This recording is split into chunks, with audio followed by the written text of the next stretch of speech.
la douleur dans vos os, c'est là que commence la sagesse. Il y a un silence qui griffe. Un silence n'est non pas de la paix, mais d'un abîme observé de première main. Un silence qui ne demande pas d'attention. Non, il a désespérément besoin d'être compris, d'être ressenti dans son poids brut et inflexible. Une âme forgée dans le creuset ne réapparaît pas telle qu'elle était avant d'être engloutie par les flammes. Elle revient silencieuse, presque spectrale, farouchement protégée. Ce n'est pas par manque d'amour, comprenez-vous, mais parce qu'elle a vu l'amour déformé, instrumentalisé, détruit. Elle recule, tel un animal blessé cherchant le réconfort de l'ombre. Certains parleront de détachement, d'autres vous accuseront d'être excessif, intense, trop à gérer. Mais Carl Jung, lui, comprenait les courants cachés. Tant que vous ne rendrez pas l'inconscient conscient, il dirigera votre vie et vous l'appellerez le destin. Une vérité amère, n'est-ce pas? La souffrance que nous tentons d'enfouir ne se décompose pas silencieusement dans la terre. Au contraire, elle se métastase, devenant le tremblement de notre voix, le sursaut réflexif, le mur impénétrable qui s'élève lorsque l'intimité menace de briser nos défenses. Si vous vous êtes déjà regardé dans le miroir et avez croisé un inconnu qui vous regardait, sachez ceci, vous n'êtes pas à la dérive. Le masque que vous portez, cette façade de force, de sérénité, de sourire perpétuel, n'est pas une invention. C'est l'armure qui vous a porté à travers l'enfer, qui vous a protégé de la douleur de la trahison, du vide de l'abandon, de la brûlure de l'humiliation.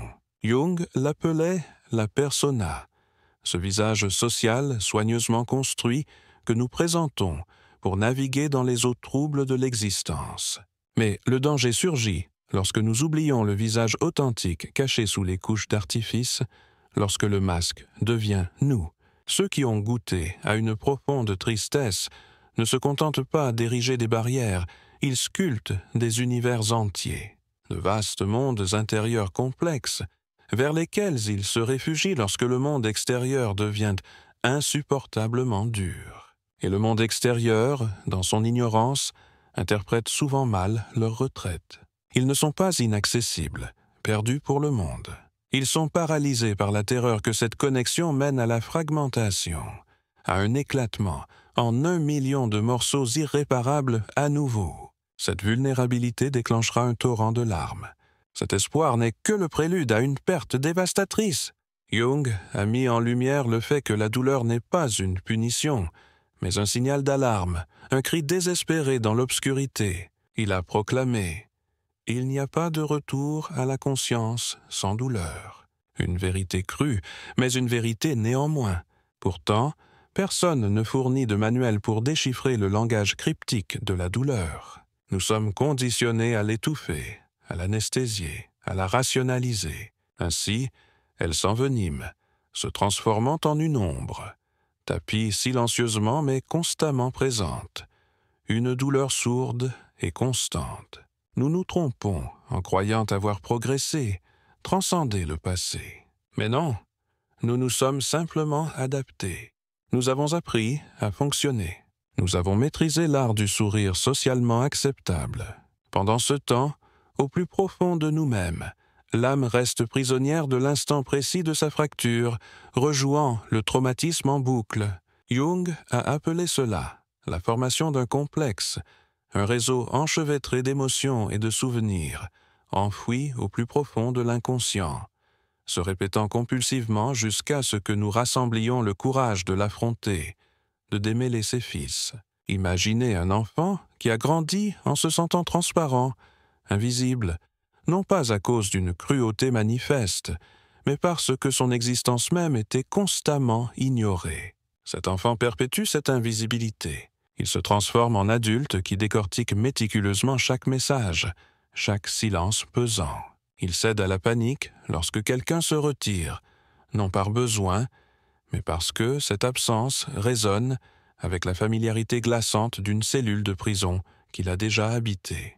Lorsque vous êtes témoin d'une réaction excessive, je vous en supplie, marquez une pause. vous n'êtes peut-être pas la cible de sa réaction. Vous pourriez, par inadvertance, réveiller un écho ancien, une douleur ressuscitée qui trouve une résonance familière dans vos paroles ou votre absence. Ils ne sont pas dérangés. Ils sont piégés en mode survie, leur système nerveux hurlant au danger. Comprendre véritablement le comportement de quelqu'un qui a enduré de profondes souffrances, c'est pénétrer en terre sacrée. On ne s'aventure pas avec un jugement profond. On s'approche avec révérence, avec une profonde compréhension des cicatrices qu'il porte. Jung a observé avec sagesse. Ce qui convient à l'un en gêne un autre.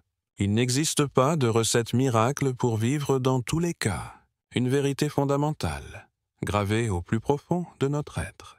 Nous sommes chacun façonnés de manière unique par les épreuves auxquelles nous avons été confrontés, les tempêtes que nous avons surmontées. Certains se transforment en aidants infatigables, non pas parce qu'ils possèdent une source inépuisable d'empathie, mais parce qu'ils sont fondamentalement incapables de recevoir. Ils offrent leur amour comme s'il s'agissait d'une excuse, d'une tentative désespérée d'expier un péché inconnu. Ils se consacrent à la réparation des autres, pour éviter d'affronter leur propre fragilité. On les loue pour leur force, leur fiabilité, leur gentillesse inébranlable. Mais sous la surface, ils se noient dans une mer de douleurs inexprimées. Ce n'est pas de l'amour, mes amis. C'est l'abandon ultime de soi, le sacrifice de ses propres besoins sur l'autel de la validation extérieure. D'autres se transforment en loups solitaires, farouchement indépendants, fièrement autosuffisants. Mais cette bravade est souvent une façade soigneusement construite, masquant une leçon d'enfance apprise à la dure. L'aide n'arrivera jamais. Alors, ils cessent de demander. Ils naviguent seuls sur le terrain périlleux de la vie, non par choix, mais parce que la dépendance leur semble un pari risqué, aux conséquences potentiellement dévastatrices. Il y a aussi ceux qui vivent perpétuellement dans le labyrinthe de leur esprit, les penseurs, les analystes, les philosophes. Mais derrière cette formidable intelligence se cache souvent une blessure vive et non cicatrisée, car ressentir, c'est risquer de se briser en morceaux. Et ils ont investi toute une vie à se reconstruire laborieusement. Jung a averti que l'intellectualisation excessive est un bouclier contre l'assaut du sentiment, une forteresse construite de pensée, conçue pour repousser toute brèche émotionnelle. D'autres cherchent du réconfort dans des substances anesthésiantes, la nourriture, une activité incessante, la poursuite d'une perfection inaccessible, non par manque de volonté, mais par un besoin désespéré de sécurité. Le trouble intérieur se manifeste par un besoin insatiable de contrôle extérieur. Et enfin, il y a ceux qui disparaissent émotionnellement, devenant des fantômes dans leur propre vie. Vous engagez la conversation, mais vos mots ne parviennent pas à percer la surface. Leur regard est présent, mais distant, détaché. Ils maîtrisent l'art de disparaître sans bouger physiquement, devenant des maîtres de l'évasion émotionnelle. La dissociation n'est pas une faiblesse. C'est un témoignage de la remarquable résilience de la psyché, de son instinct de survie inné. L'esprit reconnaît que, lorsque le corps est piégé, il est encore possible de s'échapper grâce au pouvoir du détachement, en s'élevant vers un autre lieu. Alors, quelle ligne de conduite adopter? Fort de cette compréhension, nous cessons de juger sans relâche. Nous commençons à observer avec empathie. Nous reconnaissons que chaque comportement, aussi déroutant soit-il, est un récit caché sous des couches de douleur et d'expérience. Nous abandonnons la question autodépréciative « Qu'est-ce qui ne va pas chez moi ?» et la remplaçons par une quête de compréhension. Quel fardeau portais-je encore? Quel traumatisme non résolu me hante encore? La contribution profonde de Jung ne réside pas dans l'apport de réponses définitives, mais dans le don d'un langage, d'un cadre, permettant de comprendre la complexité de la psyché humaine. Il a fourni une carte pour naviguer sur le terrain tortueux de notre monde intérieur, pour reconnaître que nos réactions sont des messagers, que nos ombres sont des guides, que notre douleur n'est pas une impasse, mais une porte vers une transformation profonde. Quand on a trop souffert, l'amour cesse d'être un rêve béat et prend l'allure d'une épreuve périlleuse, d'un pari risqué avec son cœur. Non pas par cynisme inné, mais parce que l'expérience nous a appris, à travers la douleur brûlante de la trahison, la douleur atroce de l'absence, que ceux qui prononcent les mots « je tiens à toi » ne les pensent pas tous sincèrement. Ainsi, lorsqu'une nouvelle présence entre dans votre vie, vous ne l'accueillez pas à bras ouverts et avec une confiance aveugle. Vous l'accueillez avec un regard calme et observateur, le cœur protégé par des couches de prudence, avec des questions inexprimées qui tourbillonnent dans votre esprit. Parce que cette fois, vous privilégiez la sécurité à la visibilité. Vous aspirez à vous sentir en sécurité avant de vous laisser voir, d'être vraiment vulnérable. Vous observez, vous analysez, vous scrutez méticuleusement les incohérences, non par malveillance ou suspicion, mais par instinct de survie, parce que vous avez déjà été pris au dépourvu, et l'âme n'oublie jamais la douleur de la trahison. Vous analysez méticuleusement leurs paroles, leurs récits, les subtils changements de comportement. Vous vous abstenez de porter des accusations, mais restez vigilant, attentif aux signaux d'alerte potentiels. Une partie de vous se demande constamment « est-ce authentique ?» ou « suis-je sur le point d'être à nouveau trompé ?» Vous percevez l'énergie qui vibre sous leurs mots, plus intensément que les mots eux-mêmes. Lorsqu'ils proclament « je vais bien », vous entendez la douleur inexprimée qu'ils tentent de dissimuler. Lorsqu'ils rompent une promesse apparemment insignifiante, vous ne prononcez peut-être pas un mot, mais une sonnette d'alarme profondément ancrée retentit en vous, car vous avez appris que des incohérences subtiles peuvent être le signe avant-coureur d'une trahison catastrophique. Et vous ne voulez pas revivre ce cauchemar. Vous incarnez donc à la fois l'amant et le protecteur, assumant un double rôle. Vous offrez de l'amour à dose mesurée, ouvrant prudemment la porte juste assez pour respirer. Vous attendez, vous observez, et quand quelque chose ne va pas, même subtilement, votre corps sonne l'alarme. Votre ventre se serre, votre poitrine se serre.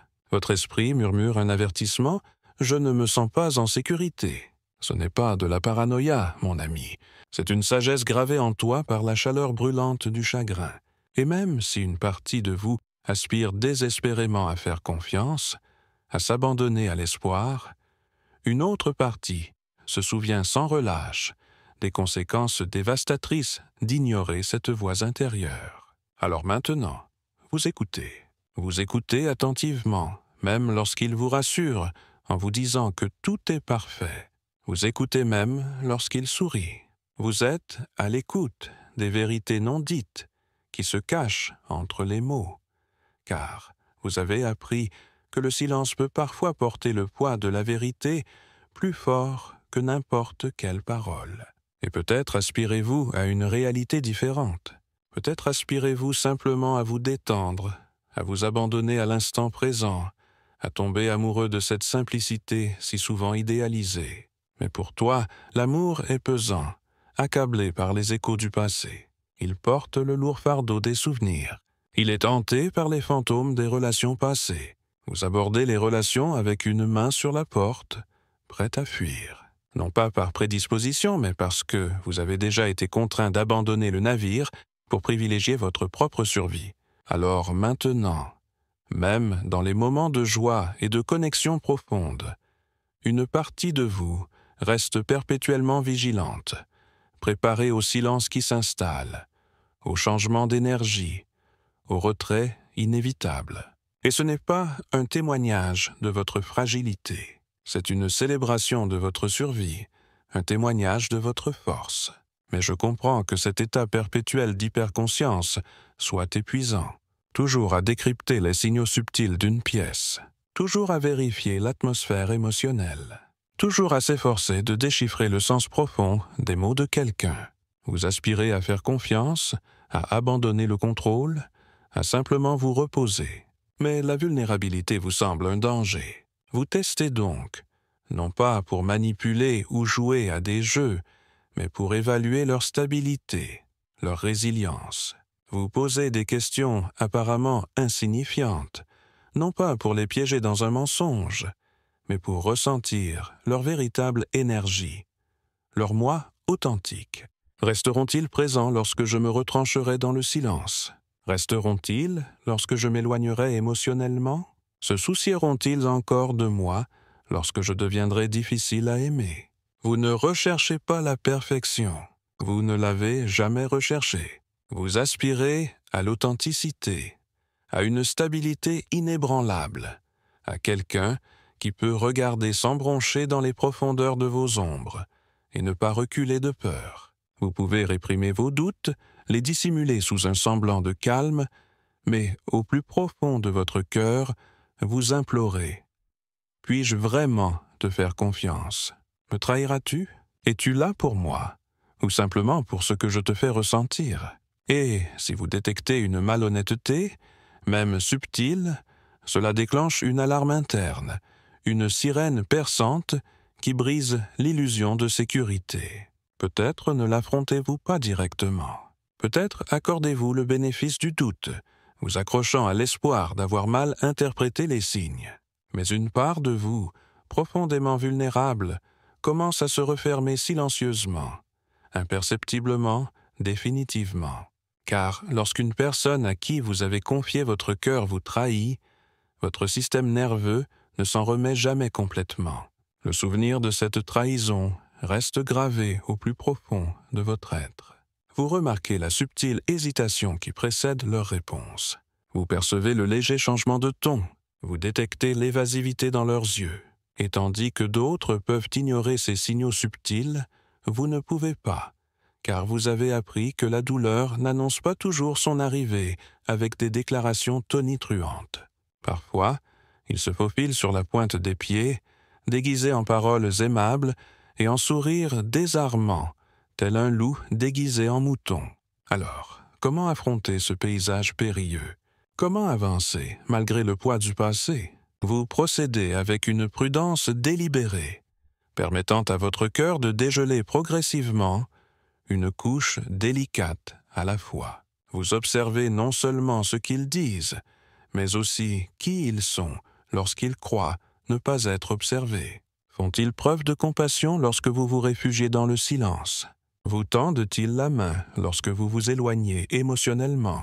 Écoutent-ils non seulement vos paroles, mais aussi les vérités non dites qui résident dans vos silences? C'est ainsi que l'on discerne.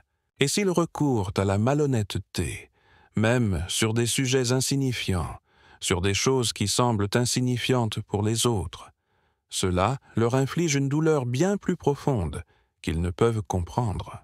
Non pas parce que le mensonge lui-même est monumental, mais parce qu'il déclenche une blessure ancienne, un traumatisme enfoui, une mémoire sacrée qui vous retient toujours captif. Nous commençons par nous tourner vers les sources de notre douleur, et non pas les éloigner. Nous engageons un dialogue, une exploration courageuse de notre paysage intérieur. Quelle sagesse souhaitez-vous transmettre? Que cherchez-vous désespérément à protéger? Quels souvenirs conservez-vous encore avec une protection acharnée, comme s'il s'agissait de trésors inestimables? Car telle est la nature paradoxale de la douleur. Elle ne cherche pas à vous détruire, à anéantir votre esprit. Elle a soif de reconnaissance, de respect, de reconnaissance. Elle aspire à ce que vous vous souveniez, à honorer les expériences qui vous ont façonné. Et à travers cet acte conscient de se souvenir, de reconnaître le passé, son pouvoir commence à diminuer, son emprise commence à se relâcher. Ceux qui ont enduré de profondes souffrances possèdent souvent un don extraordinaire. Ils deviennent des miroirs, reflétant les émotions des autres avec une précision troublante. Ils perçoivent ce que les autres ne voient pas. Ils détectent de subtils changements d'énergie, de ton, dans les silences profonds entre les mots. Ils ressentent tout avec une intensité amplifiée. Mais s'ils n'ont pas entrepris leur propre chemin de guérison, ils risquent de se perdre dans les émotions des autres. Ils se transforment en sauveurs, négligeant leurs propres besoins, oubliant qu'eux aussi méritent d'être secourus. La véritable guérison n'est pas synonyme de force perpétuelle, d'indépendance inébranlable, de sagesse sans faille, ni de perfection inaccessible. Il s'agit de devenir entier, d'intégrer tous les aspects de soi, même se juger indésirable ou inacceptable. Et pour atteindre la plénitude, nous devons cesser de séparer des parties de nous-mêmes simplement parce qu'elles mettent les autres mal à l'aise. Il n'y a aucune honte à ériger des murs, à ériger des barrières protectrices. On ne ressent qu'une profonde tristesse à perdre de vue les raisons pour lesquelles on les a construits. Le voyage ultime, a déclaré Jung, est l'individuation, le processus tout au long de la vie, qui consiste à devenir son vrai soi, à embrasser son essence unique. Et ce voyage nous mène invariablement à travers les profondeurs de notre propre psyché, à travers les sombres vallées du chagrin, à travers les pics ardents de la rage, à travers les paysages désolés du désir, à travers tout ce que nous avons été conditionnés à supprimer, à nier, à cacher au monde, où vous n'êtes pas un problème à résoudre, ni une énigme à déchiffrer. Vous êtes une histoire à découvrir, un chef-d'œuvre à dévoiler. Lorsque nous rassemblons le courage d'écouter notre douleur sans peur, sans jugement, quelque chose de miraculeux se produit. La blessure se transforme en sage enseignant, nous guidant vers une compréhension plus profonde. Les ombres cessent leurs cris incessants, leurs tourments implacables. Et l'enfant intérieur, la partie vulnérable et blessée de nous-mêmes, qui aspirait à ce que quelqu'un revienne, prononce les mots justes, offre un amour inconditionnel, commence à se sentir en sécurité, peut-être pour la première fois. Et dans ce nouveau sentiment de sécurité, nous ne cherchons pas à effacer le passé, à réécrire l'histoire. Nous l'intégrons, le tissons dans la riche trame de nos vies. Nous n'oublions pas la douleur endurée. Nous apprenons à la supporter avec compassion et tendresse. Nous ne faisons pas semblant que tout va bien, alors que ce n'est pas le cas. Nous reconnaissons la douleur persistante, les blessures ouvertes. Nous déclarons « ça fait encore mal, mais je suis là. Je ne cours plus. Je suis présent à moi-même. » Ceux qui ont souffert le plus intensément ressortent souvent comme les âmes les plus douces, rayonnant de compassion et de compréhension, car ils possèdent une connaissance de première main de ce que signifie traverser le feu pieds nus, naviguer dans la vie avec des nerfs à vif et exposés. Ils ne cherchent pas à faire souffrir les autres. Ils aspirent à comprendre, à créer des liens, à guérir. Mais eux aussi ont besoin de validation, de réconfort, de compassion. Eux aussi méritent d'être compris. Alors, si vous vous identifiez à ce récit, si vos réactions vous surprennent parfois, si vos silences sont interprétés à tort comme de l'indifférence, si votre distance émotionnelle est en réalité un appel désespéré à la sécurité, sachez ceci. Vous n'êtes pas brisé, mon ami. Tu es complexe, profond. Tu es une âme qui a appris à persévérer, à continuer d'avancer, même lorsque la carte se désintégrait, même lorsque le chemin semblait enveloppé d'une obscurité impénétrable. Et maintenant, il est peut-être temps d'entamer le voyage du retour, non par la force ou la coercition, mais par la douce étreinte de l'amour-propre. Parce que la guérison n'est pas une destination à atteindre, ni une récompense à gagner. C'est un retour aux sources, un retour à l'essence de qui vous étiez avant que le monde n'oublie comment vous bercer, comment nourrir votre esprit. Bon retour, mon cher. Bienvenue à la porte de la sagesse, là où votre histoire compte, là où votre douleur n'est à ni ignorer ni minimiser, là où votre âme se souvient qu'elle n'a jamais été et ne sera jamais vraiment seule. Et si ce message a résonné en vous, laissez un commentaire ci-dessous.